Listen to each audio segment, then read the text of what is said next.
সে অনেক অনেক দিন আগের কথা।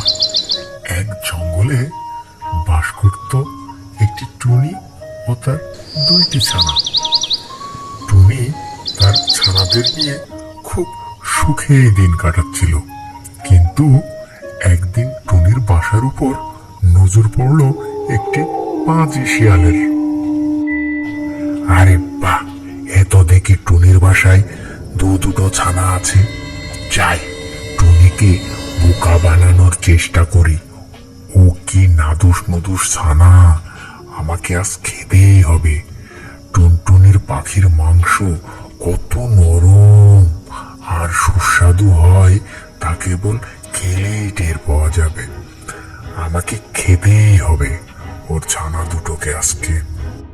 এই বলে শিয়াল ঝোপ থেকে বেরিয়ে টুনির বাসার নিচেই গেল আর টুনিকে বলতে লাগলো, এই বেটা টুনি, তোর ছানাগুলোকে নিচেই ফেল, তা না হলে আমি যদি গাছে উঠি তাহলে কিন্তু তোর ছানাদের সাথে সাথে তোকেও খেয়ে ফেলবো।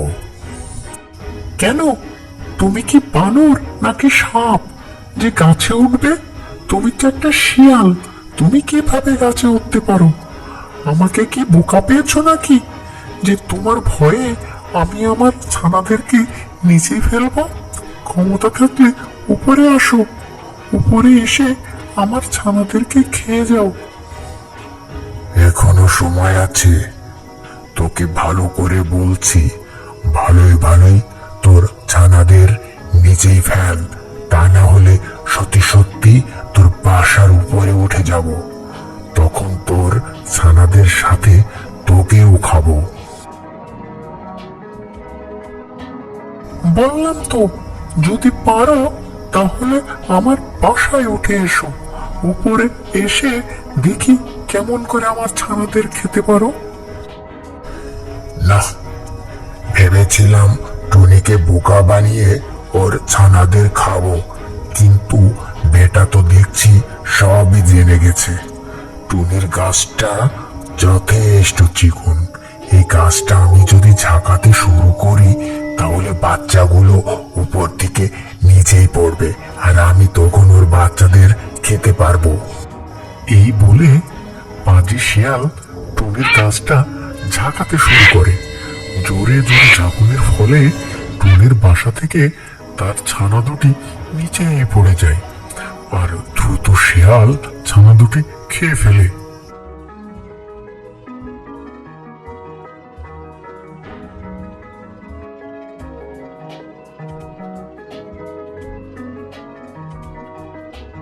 দেখলি তো টুনি, তোর ছানাগুলোকে আমি খেয়েই ছাড়লাম, মাঝখান থেকে তুই বেঁচে গেলি। আমি যদি সত্যি সত্যি গাছের উপরে উঠতে পারতাম তাহলে তোকেও খেয়ে নিতাম। আমি এখন যাই, আবারও তুই ডিম পাড় আর বাচ্চা ফুটা, তারপর আমি আবার আসবো, তোর ছানাদের খেয়ে যাব আমি। তুমি খুবই পাজি একটি শিয়াল, আমার ছোট ছোট ছানাদের খেয়ে কি লাভ হলো তোমার? তোমার তো পেটও ভরলো না, তাহলে কেন তুমি আমার ছানাদেরকে খেলে? আরে বেটা, তুই কি বুঝবি? তোর ছানাগুলোকে খেয়ে যে মজা পেয়েছি, এরকম খাবার জীবনেও খাইনি আমি। তবে তুই চিন্তা করিস না, এর পরের বারও আমি তোর ছানাগুলোকে খাবো। তাড়াতাড়ি ডিম পাড় আর সেই ডিম থেকে নাদুস নাদুস বাচ্চা ফোটা। এই কথা বলেই শিয়াল সেখান থেকে চলে গেল আর টুনি মন খারাপ করে বাসাতেই বসে থাকলো। এই ঘটনা ঘটার বেশ কিছুদিন হয়ে গেছে। শিয়াল তার আস্তানায় বসে বসে ঝিমাচ্ছিল। হঠাৎ টুনির কথা মনে পড়লো। আরে, টুনির ছানাদের খেয়েছিলাম তো অনেক দিন হয়ে গেল, এর মধ্যে মনে হয় টুনি আবারও ডিম পেড়েছে আর ডিমগুলো ফুটে বাচ্চাও বের হয়েছে। যাই, একবার টুনির বাসায় একটু উকি মেরে দেখে আসি। আমাকে তো দেখলে আবার বাচ্চাগুলো লুকিয়ে ফেলতে পারে, তখন তো কিছুই কপালে জুটবে না।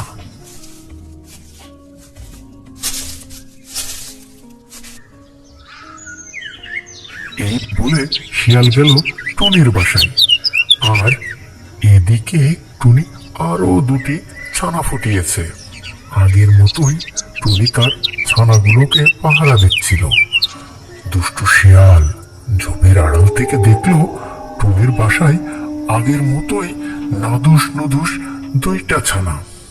বলকে কিভাবে জব্দ করা যায় তার ফন্দি আঁকতে শুরু করলো।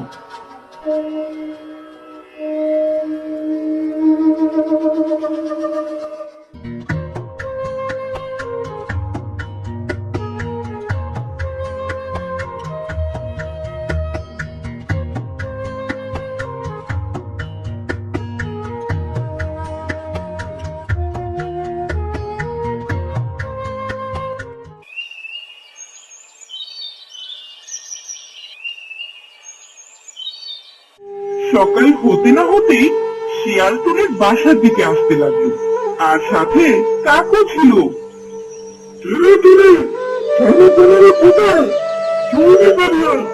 আমার যে খুব খিদে পেয়েছে।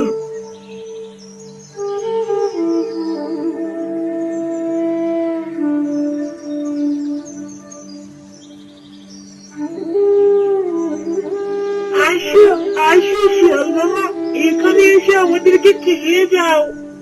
বাহ, তোমরা তো খুব লক্ষ্মী ছানা পুরো, নিজ থেকে আমাকে ডাকছিস।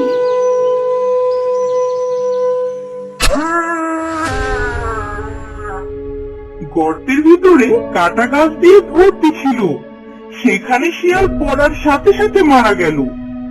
আর এই সমস্ত ঘটনা দেখে কাক বলল, ওরে বাবারে, প্রাণ থাকতে পালাই।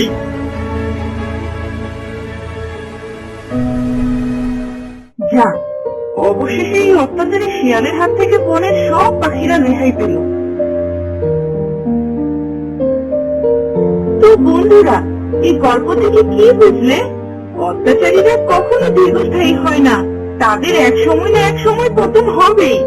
তো বন্ধুরা, আমাদের গল্পটি ভালো লাগে আমাদের চ্যানেলটি সাবস্ক্রাইব করে দিও, লাইক কমেন্ট শেয়ার করতে ভুলো না যেন। ধন্যবাদ।